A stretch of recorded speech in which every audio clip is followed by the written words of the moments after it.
avión.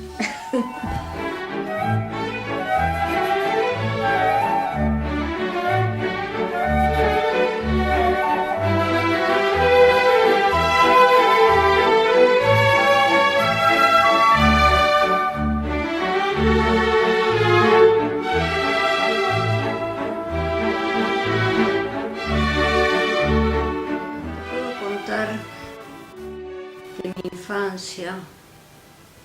Yo nací en el año 45. Mis padres pudieron salir de Polonia ni bien comenzó la guerra. Es decir, se escaparon.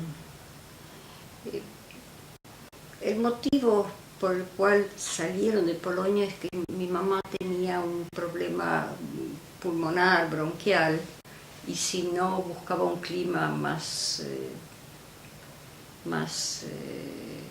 amable, o sea, menos frío, corría riesgo su vida. Entonces allí ellos se esforzaron y resolvieron irse. Papá había nacido medio en el campo, cerquita de Piotrków Trybunalski, en una zona de trigo, de bosques de pinos, de molinos. Ellos eran 11 hermanos, 3 mujeres, 8 varones. Su padre, constructor de molinos. Mamá, en cambio, venía del Ruf, de una familia burguesa, importadores de cacao y fabricantes de productos de chocolate, bombones, esas cosas, ¿no? Los dos acostumbrados a una vida cómoda. Mi padre con sus hermanos desarrollaron una industria maderera allá en Polonia, con exportación de madera terciada.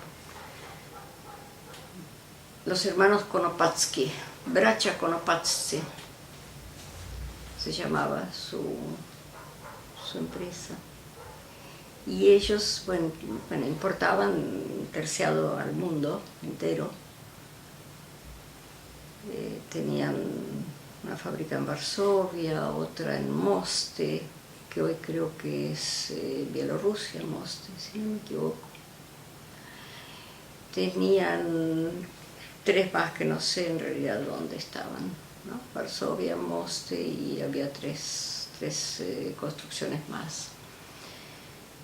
También fabricaban ellos terciado para alas de avión, y en la fábrica de ellos se desarrolló la producción. No lo hacían ellos, los hermanos Konopacki, sino un tal Czerwiński, la construcción de unos avioncitos que luego pasaron a ser los famosos Mosquito, que se siguen fabricando en Estados Unidos hoy. Bueno, estalla la guerra, ellos ya tenían 2 hijitas y resolvieron irse. No sé cómo cruzaron la frontera, supongo que por Checoslovaquia, y luego entraron a Italia por el norte. Mis hermanas tenían recuerdos tremendos. Por ejemplo, recuerdan en el cruce de frontera, iban ellas escondidas debajo de unos fardos de pasto, y para verificar en la frontera si no había gente escondida clavaban los tridentes, los que servían para levantar el trigo, y ellas veían como le pasaban las agujas de los tridentes al lado, ¿no? Iban escondidas debajo del pasto. Bueno, y así también muchos recuerdos muy duros tuvieron mis 2 hermanas mayores. Cierto que partieron en un barco que en ese momento ya no hacía el recorrido a América del Norte, porque ese camino estaba minado, ¿cómo se llama? Había torpedos, eran frecuentes los barcos que eran torpedeados, y entonces la ruta que tomaban los nuevos emigrantes era hacia América del Sur, hacia Brasil. Claro, yo no sé bien cómo es, ¿no? Porque de Italia cruzaron España, ¿cómo fue? Porque el barco al que llegan a Brasil era de bandera portuguesa, el Serpe Pinta. El Serpe Pinta. En Brasil mamá no se aclimató, no, sufrió muchísimo el calor tan fuerte en Río de Janeiro, y resolvieron venirse para la Argentina, para Buenos Aires, en un barco que se llamaba Argentina, creo. Yo tengo el nombre del barco, pero en este momento se me confunde si era América o Argentina. El Serpe Pinta fue el último viaje que hizo, pero en el siguiente viaje ya fue torpedeado. Acá ellos se radicaron en Buenos Aires, donde a donde papá exportaba su producto, su madera, ¿no? De modo que acá tenía algún capital, alguna facilidad, ya un cierto conocimiento, y procuró repetir con los bosques argentinos la misma actividad que había tenido allá en Polonia, es decir, la fabricación de terciado. Construyó aserraderos, construyó un par de fábricas de terciado. A medida que iba construyendo con socios, iba vendiendo su parte y capitalizándose, y cuando finalmente pudo en el sur, en Tierra del Fuego, hacer una construcción propia, 100% propia y sin socios, se prendió fuego y perdió todo. Y allí, bueno, comenzó otra vez, pero ya muy cansado de la vida, muy agotado, y finalmente la ironía es que hoy la Argentina exporta madera terciada y que casi todos las fábricas de terciado fueron construidas por papá, que era ingeniero. Y él, en cambio, bueno, terminó muy humildemente, en una familia con muy pocos recursos.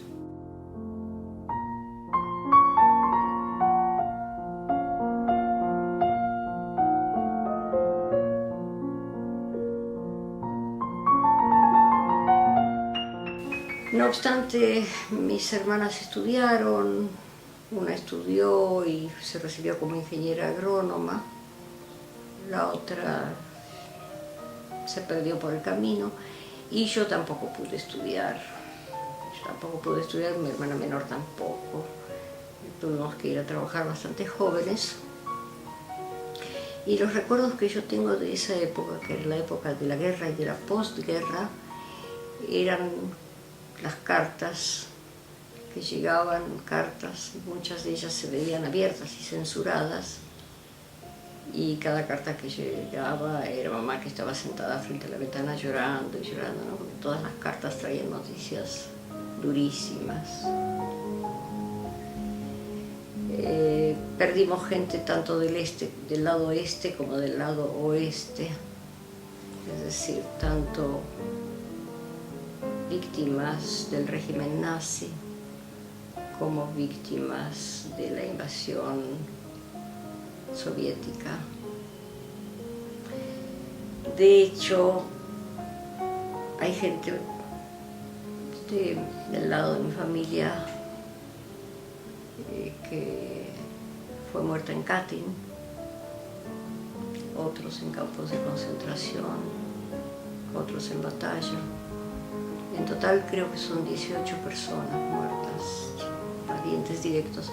Bueno, esto determina que uno tenga una cierta inclinación melancólica, ¿no?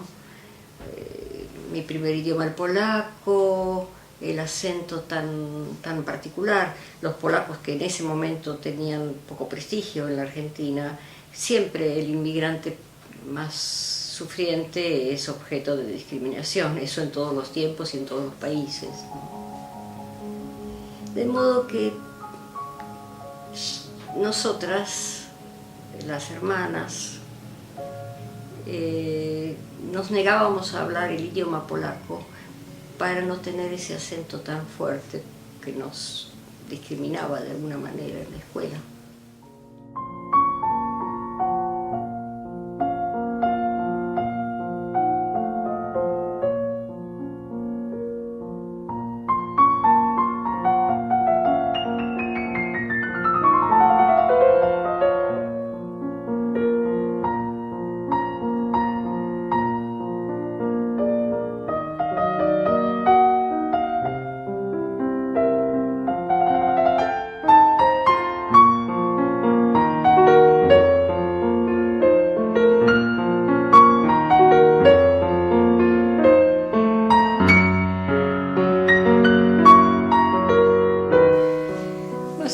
Ya cuando fui adolescente, mis hermanas y yo empezamos a ir al Dom Polski, a la casa polaca, donde era lindo porque uno se encontraba con otros hijos de polacos o con polacos, y había música y había bailes y había recreación de algunas costumbres y el ballet y la biblioteca y alguna comida polaca. Y una biblioteca también donde uno podía pedir prestado un libro y leer.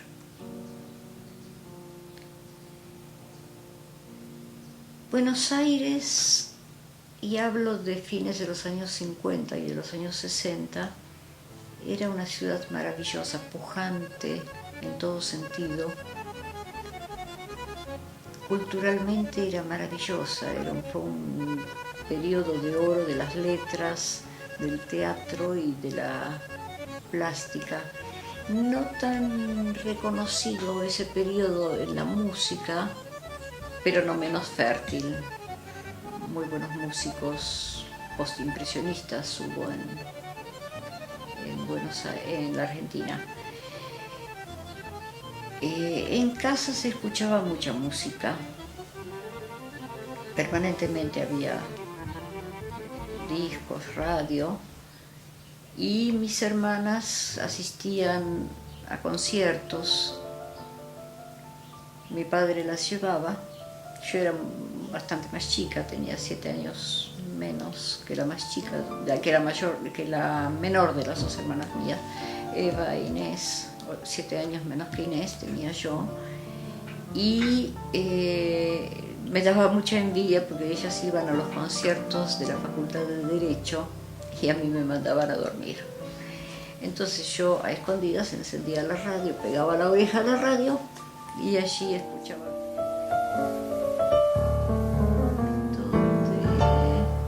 Buenos Aires, que era una ciudad tan generosa en su renacimiento de las artes. Y yo, que no tenía demasiadas amigas, era muy curiosa y era una gran consumidora del producto artístico. Así como había música en casa, también había libros de pintura. Naturalmente, mamá nunca entendió las culturas americanas, de manera que había libros europeos, de arte europeo, que era el único que ella reconocía. Para ella este era un país de salvajes. Y yo me acuerdo que una vez encontré una fotografía, una ilustración de una piecita precolombina, prehispánica, y le dije, mamá, mira esto, vos que decís que acá no hay cultura, mira esto, qué lindo que es.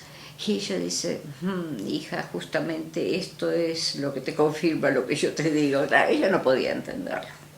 Para ella existían las porcelanas, el arte renacentista. Bueno, y en casa estaba absolutamente prohibido escuchar música popular. De manera que también esa era otra de las cosas que yo muy a escondidas y con la oreja pegada a la radio oía. Y había algo que me gustaba y algo que me perturbaba en esa música más áspera que la música de concierto, que la música, sí, de sala de concierto.